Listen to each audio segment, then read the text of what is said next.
Sarah Martinez stepped off the bus at Naval Base Coronado, with her duffel bag slung over her shoulder and her heart pounding in her chest. At 19 years old, she was one of only 3 women in her basic underwater demolition training class. The California sun beat down on the concrete as she looked around at the sprawling military base that would be her home for the next several months. She had dreamed of this moment since she was 12 years old, watching documentaries about Navy SEALs with her father who had served in the Marines. Her dad always told her that the military didn't care about your gender, only about your heart and determination. But as she walked toward the training compound, Sarah began to wonder if that was really true. The other recruits were already gathering near the barracks when she arrived. Most of them were men in their early 20s, all looking nervous but excited. Sarah noticed how they sized each other up, trying to figure out who would be their biggest competition. When their eyes landed on her, however, the looks were different. Some seemed surprised, others skeptical, and a few appeared openly hostile. "Great, we got a girl in our class," she heard one of them mutter to his buddy. "This is gonna slow everyone down." Sarah pretended not to hear and focused on finding her assigned bunk. The training instructors had warned them that Bud S was designed to break people. Only about 20% of candidates would make it through to become Navy SEALs. She knew she would have to prove herself every single day. The first week was brutal for everyone. They woke up at 4:30 a.m. for physical training that pushed their bodies to the limit. Sarah kept up with the pack during the runs, the obstacle courses, and the endless push-ups and sit-ups. Her small frame actually gave her some advantages in certain exercises, and she had always been a strong swimmer. But it was during the second week that the real problems began. A group of 5 recruits led by a guy named Marcus Webb started making her life difficult. Webb was a former college football player from Texas who seemed to think that women had no place in special forces training. It started with small things. Her gear would mysteriously go missing right before inspections. Sand would appear in her bed after she had made it perfectly. During meal times, Webb and his friends would sit at nearby tables and make loud comments about how women were weakening the military. "I heard they're lowering the standards just so girls can pass," Webb would say, making sure Sarah could hear. "Pretty soon they'll be giving out participation trophies instead of trident pins." Sarah tried to ignore them and focus on her training.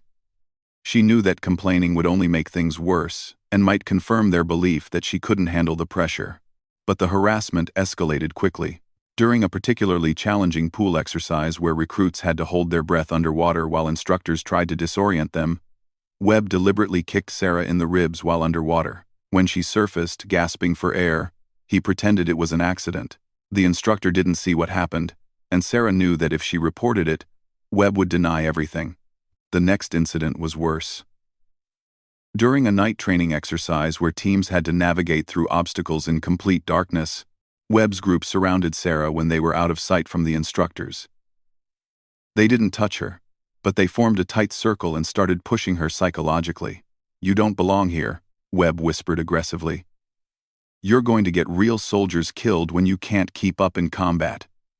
Why don't you quit now and save everyone the trouble?" Sarah felt trapped and scared, but she stood her ground. "I'm not going anywhere," she replied firmly, though her voice shook slightly. "We'll see about that," Webb replied with a cold smile. The harassment continued for days.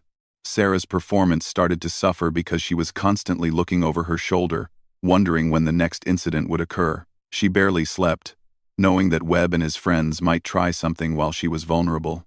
During a particularly difficult day of surf training, where recruits had to work together to carry heavy logs through the freezing Pacific Ocean, Webb's group deliberately let go of their end of the log while Sarah was underneath it.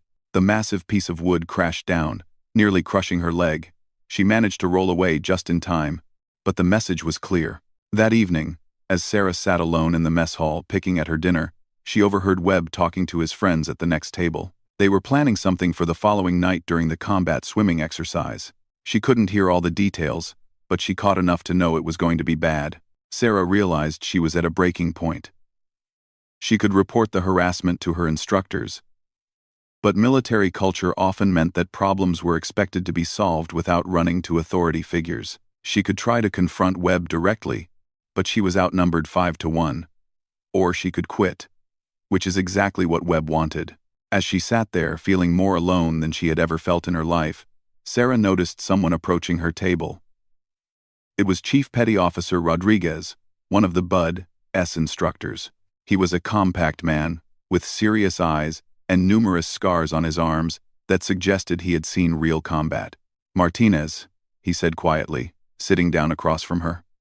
"You look like you've got something on your mind." Sarah hesitated. This could be her chance to report what was happening, but she was still afraid it would make her look weak. "Just thinking about tomorrow's training, Chief," she said carefully.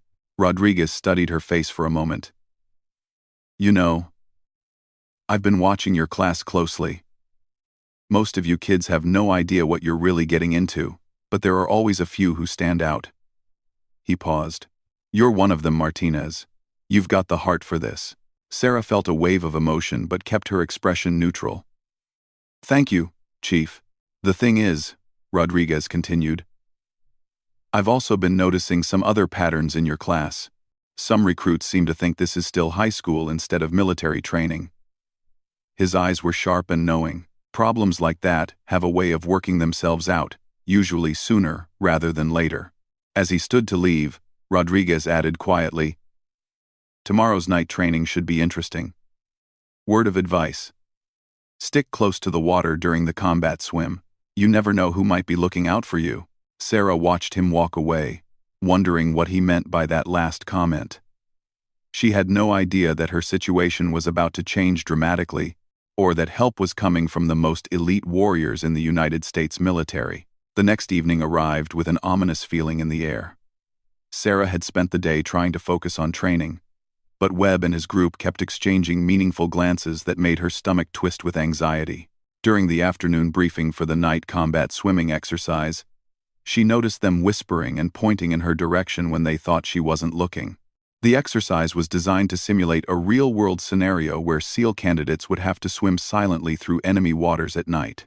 They would enter the ocean in pairs, navigate to specific coordinates using only compass and instinct, then return to shore without being detected by instructors playing the role of enemy sentries. As the sun set over the Pacific, the recruits gathered on the beach in their wetsuits and combat gear. Sarah was partnered with a quiet recruit named Thompson, who seemed decent enough but had never stood up to Webb's group.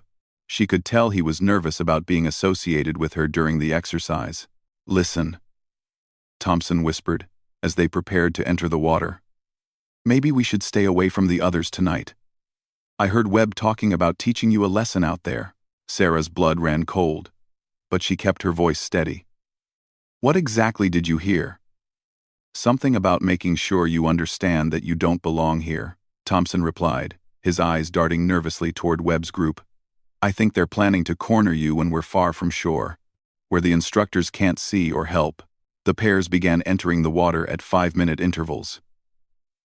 Webb and his partner went in third, while Sarah and Thompson were assigned to go in 7th. As she waited on the beach, Sarah's mind raced through her options. She could fake an injury and skip the exercise, but that would be seen as a sign of weakness. She could try to convince Thompson to alter their route to avoid Webb's group, but the exercise had specific checkpoints they had to hit. When their turn came, Sarah and Thompson slipped into the dark, cold water. The ocean felt different at night, more mysterious and dangerous. They had to swim nearly 2 miles out to their first checkpoint, then navigate to 2 more positions before returning to shore. The whole exercise was supposed to take about 3 hours. For the first hour, everything went according to plan. Sarah and Thompson made good time to their checkpoints, staying low in the water and communicating only through hand signals. Sarah was actually starting to feel confident about the exercise when Thompson suddenly grabbed her arm and pointed ahead.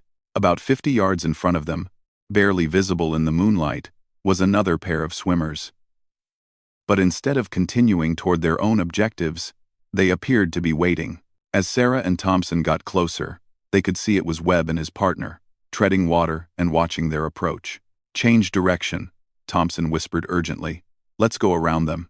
But as they started to alter course, 2 more pairs of swimmers emerged from the darkness on either side of them.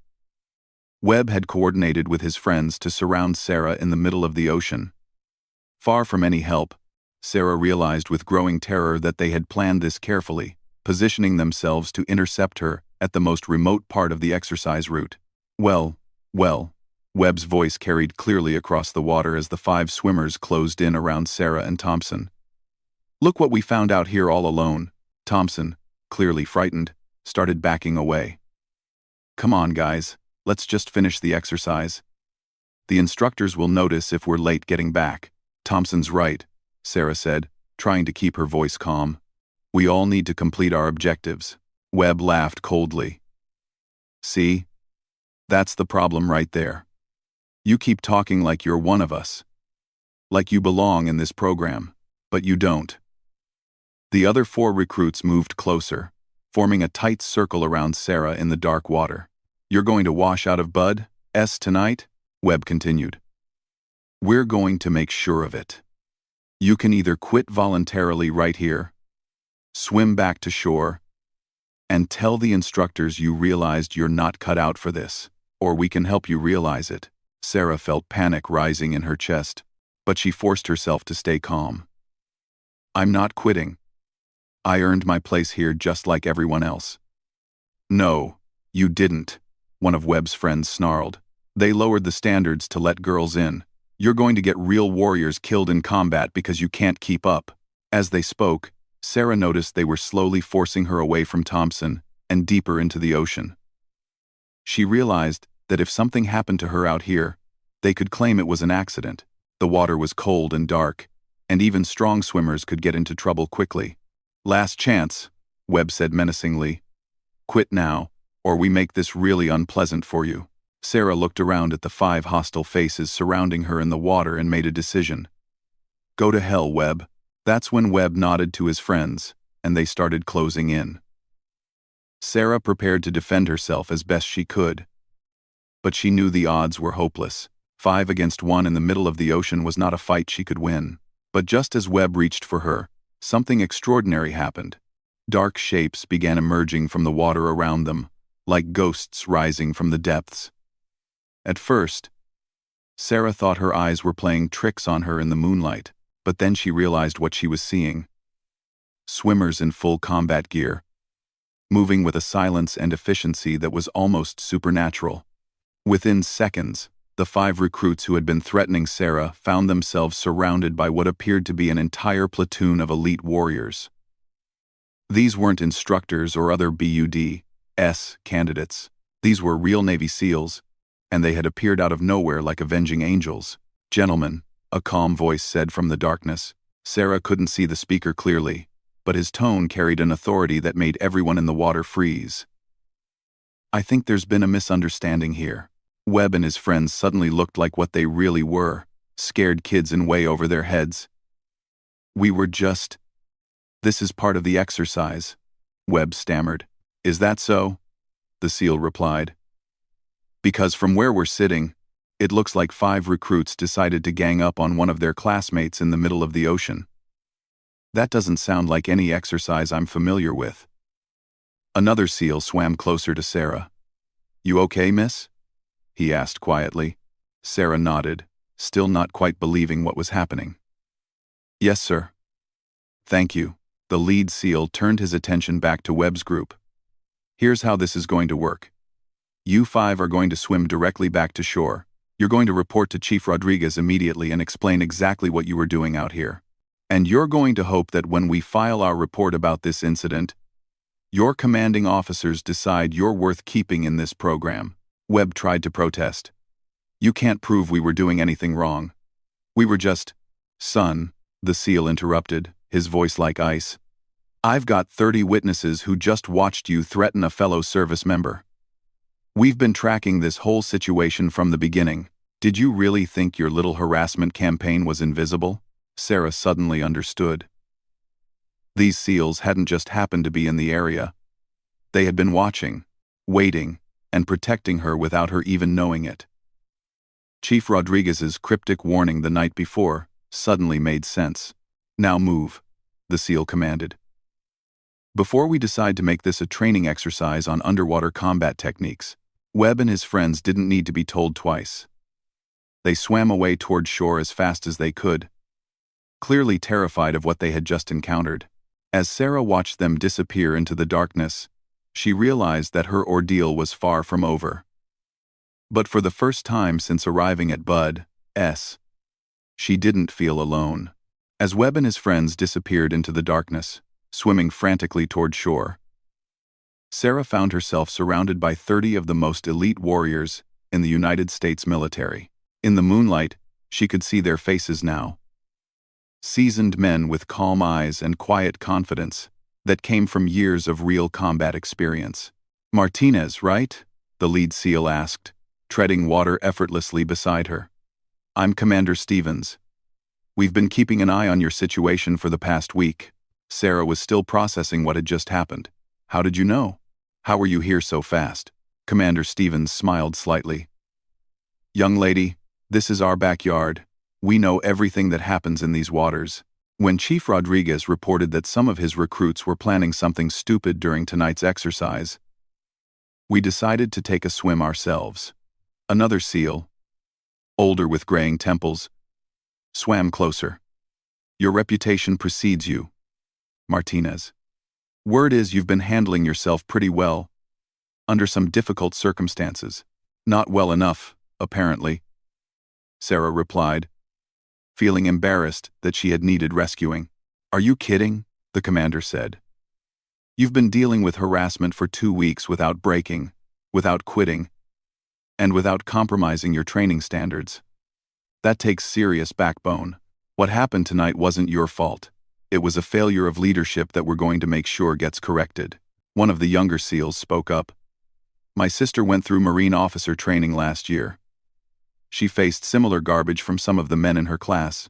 The difference is, she didn't have 30 SEALs looking out for her. Consider yourself lucky."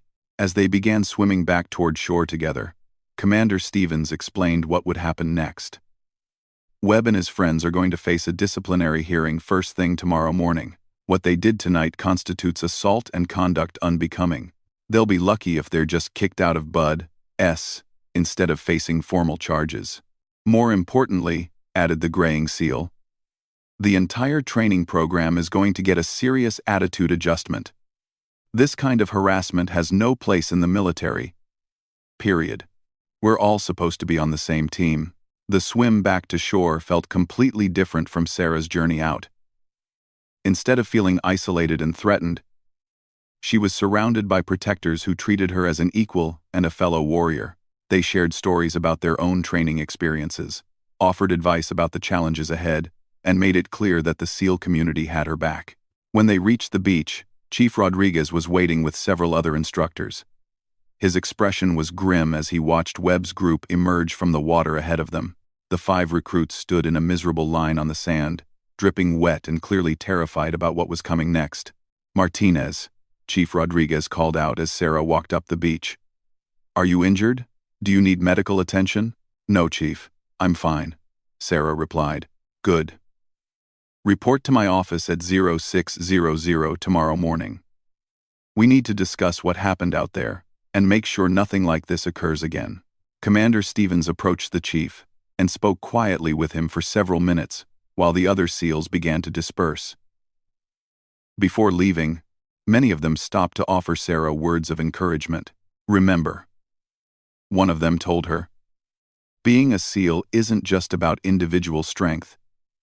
It's about being part of a team that looks out for each other. What those idiots did tonight was the opposite of everything we stand for." Another SEAL, who looked like he couldn't be much older than Sarah herself, shared a different perspective. "I've been through 3 combat deployments, and I can tell you that the people you want next to you in a firefight aren't necessarily the biggest or the loudest. They're the ones with heart and determination. From what I've heard, you've got both." As the SEALs departed into the night as quietly as they had appeared, Sarah was left alone on the beach to process what had happened. Thompson, her exercise partner, approached her cautiously. "Sarah, I'm sorry," he said, looking ashamed. "I should have stood up for you. I knew what they were planning, and I was too scared to help." Sarah looked at him thoughtfully. "You warned me, Thompson. That was something. But you're right. We're supposed to have each other's backs out here. That's what being a team means." Thompson nodded earnestly. "It won't happen again. I promise." The next morning brought swift justice. Webb and his 4 friends were called before a disciplinary board that included Commander Stevens, Chief Rodriguez, and several other senior officers. The hearing lasted less than an hour. All 5 recruits were immediately removed from the BUD-S program. Webb, as the ringleader, faced additional charges under the Uniform Code of Military Justice for assault and conduct unbecoming. His military career was effectively over before it had really begun.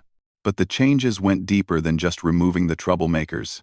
The entire training program underwent a comprehensive review. New policies were put in place to prevent harassment, and all recruits received additional training on professional conduct and team cohesion.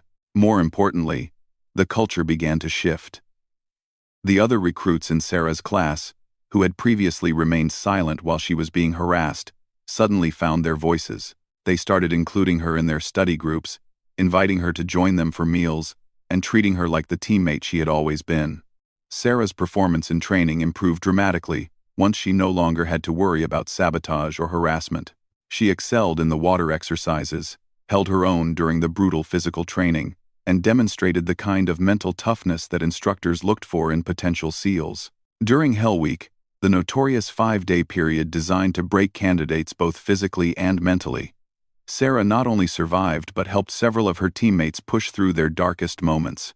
When one recruit was ready to quit after 4 days of almost no sleep and constant physical punishment, Sarah stayed by his side and convinced him to keep going. "We started this together. We finish it together," she told him. That's what teammates do.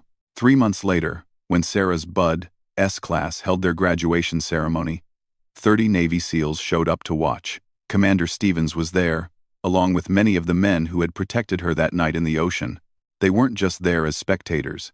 They were there as family, welcoming a new member into one of the most exclusive fraternities in the world. Chief Rodriguez presented Sarah with her certificate of completion, but before he handed it to her, he spoke to the assembled crowd. "This recruit represents everything we value in the special operations community," he said. "Courage under pressure, determination in the face of adversity, and the strength to stand up for what's right even when it would be easier to give up.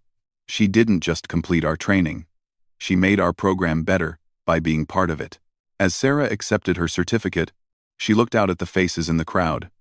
Her parents were there, beaming with pride. Her fellow graduates stood beside her, no longer seeing her as different but as an equal who had earned her place through merit and determination. And in the back, she could see Commander Stevens and his men, giving her respectful nods of approval. After the ceremony, Commander Stevens approached her one last time. "So, Martinez, what's next for you?" he asked. "Advanced training, sir. Then hopefully a chance to serve with a SEAL team and prove that night in the ocean wasn't a waste of your time." Commander Stevens smiled. "Trust me, it wasn't. Welcome to the teams, Martinez. We're proud to have you." As Sarah walked away from the graduation ceremony, she reflected on how much had changed since that terrifying night in the Pacific. She had learned that standing up to bullies wasn't just about personal courage. It was about protecting the values and integrity of the entire organization. She had discovered that real strength came not from physical dominance but from the willingness to do what was right even when it was difficult. Most importantly, she had learned that she was never really alone. Even in her darkest moment, surrounded by hostility in the middle of the ocean, there had been people watching over her and ready to step in when she needed help. The new girl was new no more. She was a Navy SEAL, ready to serve her country and protect others the way she had been protected. And she carried with her the knowledge that sometimes the most important battles aren't fought against foreign enemies, but against the prejudice and hatred that can poison any organization from within. The 30 SEALs who had stepped in to protect her that night had given her more than just rescue from a dangerous situation. They had given her a lesson about what true leadership looked like, and she was determined to pay that gift forward for the rest of her career.